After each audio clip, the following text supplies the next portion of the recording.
everyone, welcome to FM Madonna 39.25. പറയാം പാടാം കേട്ട് രസിക്കാം. ഞാൻ RJ Advaith 5th C. Mother Veronica, കാലം മായ്ക്കാത്ത കയ്യൊപ്പ്, ഭാഗം 7. തന്റെ ആന്തരിക വിളിക്ക് മറുപടി നൽകാൻ സിസ്റ്റർ വെറോണിക്ക തീരുമാനിച്ചു. അവൾ താൻ അംഗമായിരുന്ന sisters of saint Joseph of the apparition എന്ന സഭ വിട്ടു. 1867 അവൾ ഫ്രാൻസിലെ പോ എന്ന സ്ഥലത്തുള്ള കർമ്മല മഠത്തിൽ ഒരു നൊവീഷ്യേറ്റ് പരിശീലനത്തിനായുള്ള അംഗമായി ചേർന്നു. വിശാലമായ ലോകത്ത് പ്രവർത്തിച്ചു പരിചയമുള്ള അവൾക്ക് അടഞ്ഞ കർമ്മല മഠത്തിലെ കഠിനമായ ജീവിതം വെല്ലുവിളിയായിരുന്നു.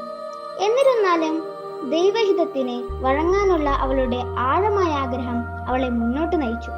അവളുടെ പരിശുദ്ധമായ ജീവിതവും ത്യാഗസന്നദ്ധതയും അവിടെയുള്ള മറ്റ് കന്യാസ്ത്രീകൾക്ക് പ്രചോദനമായിരുന്നു. കർമ്മല ജീവിതം അവൾക്ക് കൂടുതൽ പ്രാർത്ഥനയുടെയും ആത്മസമർപ്പണത്തിന്റെയും പുതിയ പാഠങ്ങൾ നൽകി. കർമ്മല സഭയിലെ പരിശീലനത്തിന് ശേഷം ഇന്ത്യയിലെ പെൺകുട്ടികളുടെ വിദ്യാഭ്യാസത്തിനായി കർമ്മലീത്തൻ സന്യാസിനി സഭയുടെ ഒരു പുതിയ ശാഖ സ്ഥാപിക്കാൻ അവൾ തയ്യാറെടുത്തു. കൂട്ടുകാരെ, ഇനി മദർ വെറോണിക്ക ഇന്ന് നമ്മളോട് എന്താണ് പറയുന്നതെന്ന് കേൾക്കാം.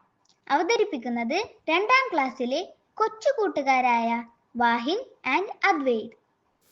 Make yourself small. There is always place for the little ones. സ്വയം ചെറുതാകുക.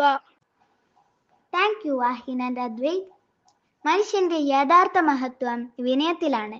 തന്റെ കഴിവിൽ അഹങ്കരിക്കാതെ, പ്രശംസ പറയാതെ, ലാളിത്യത്തോടെ പെരുമാറുവാൻ നാം ഓരോരുത്തരും ശീലിക്കേണ്ടതുണ്ട്. നിറകുടം തുളുമ്പില്ല എന്ന് നിങ്ങൾ കേട്ടിട്ടില്ലേ കൂട്ടുകാരെ?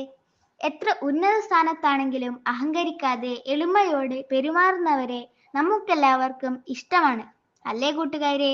നിങ്ങൾക്ക് ഓരോരുത്തർക്കും വിനയമുള്ളവരാവാൻ സാധിക്കട്ടെ എന്ന് ആശംസിച്ചുകൊണ്ട് this is RJ Advaith Nair signing of.